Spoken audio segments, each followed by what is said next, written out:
Odinga, in full realization of the high calling, assumed the office of the People's President of the Republic of Kenya. Raila Amolo Odinga, one of Kenya's most influential and resilient political figure, has died. He was 80, a statesman whose name became synonymous with Kenya's long and often painful journey towards democracy and reform. Kofi Annan invited me and Kibaki for a meeting. We sat in the office of the President, President Kikwete, President Mkapa, Grace Machel, Kofi Annan. Born on January 7, 1945 in Maseno, Kisumu County, Raila was the son of Kenya's first Vice President Jaramogi Oginga Odinga. From an early age, he was exposed to politics and the struggles for justice. That legacy of resistance shaped much of his life. Educated at Maranda High School and later in East Germany, where he studied engineering, Raila returned to Kenya in the 70s, armed with technical skills but driven by a deeper passion for social change. Today's step is one step towards doing away with electoral autocracy. His political career was forged in defiance. During the repressive rule of Daniel Toroitich arap Moi, Raila was among those who dared to challenge the one-party system. He was detained multiple times, altogether spending nearly a decade in prison, often without trial. Those years of imprisonment made him a symbol of endurance and courage. When Kenya eventually transitioned to multi-party democracy in the 1990s, Raila emerged as one of its central architects. Haya.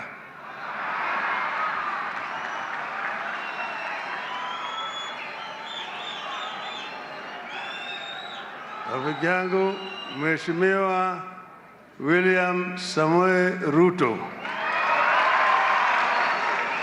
In 1992, he won a parliamentary seat for Lang'ata, launching a career that will see him shape nearly every major political transition in Kenya for the next 3 decades. He was instrumental in constitutional reform efforts, including the movement that culminated in the 2010 constitution. Raila's political journey was marked by both triumph and heartbreak. He came within striking distance of the presidency several times. In 2007, 2013, 2017 and 2022, each contest controversial, each leaving the nation divided and reflective. The 2007 election, in particular, remained one of Kenya's darkest chapter. The disputed results sparked post-election violence that left more than 1,000 people dead and hundreds of thousands displaced. In the aftermath, Raila agreed to serve as Prime Minister in a coalition government under the former President Mwai Kibaki, a decision that restored a fragile peace but also reflected his lifelong willingness to compromise for the nation's stability.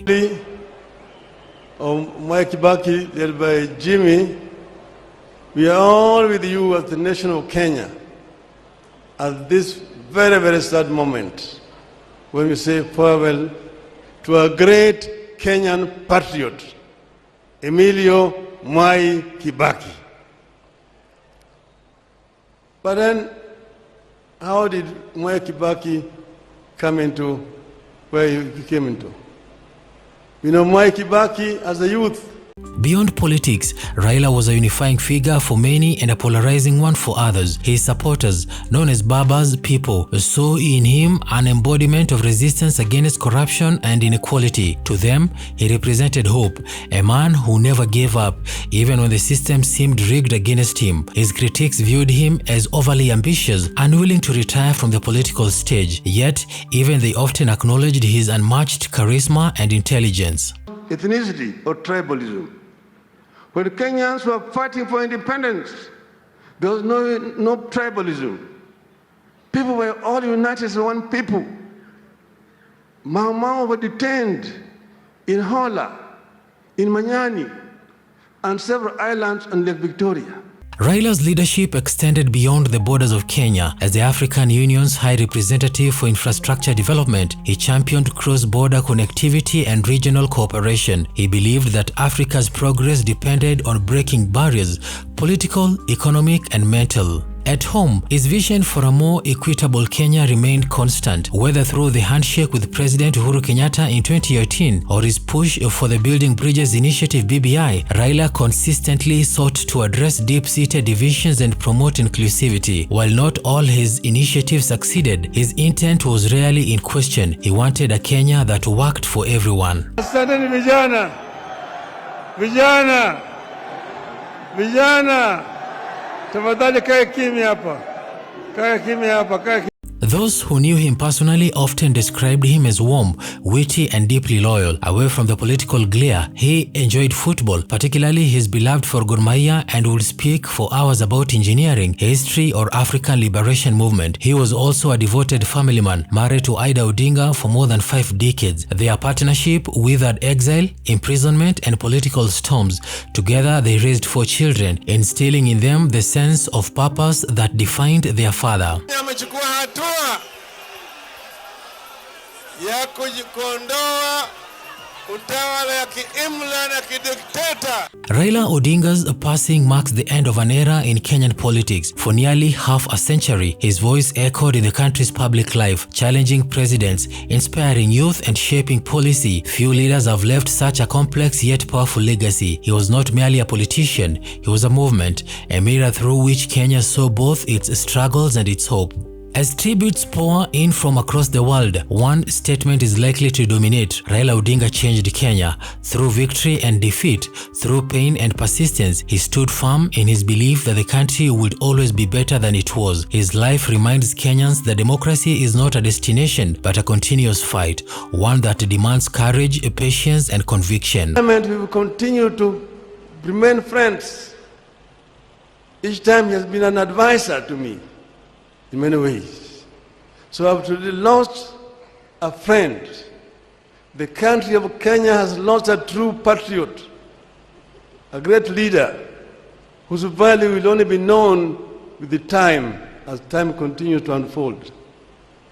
Mwai Kibaki, Emilio Mwai Kibaki, rest in peace.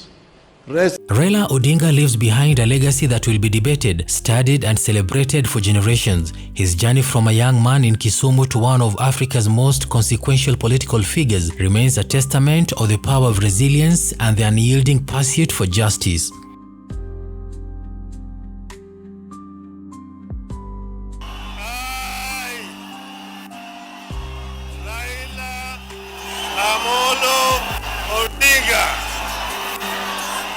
In full realization of the high calling, assumed the office of the People's President of the Republic of Kenya. So help me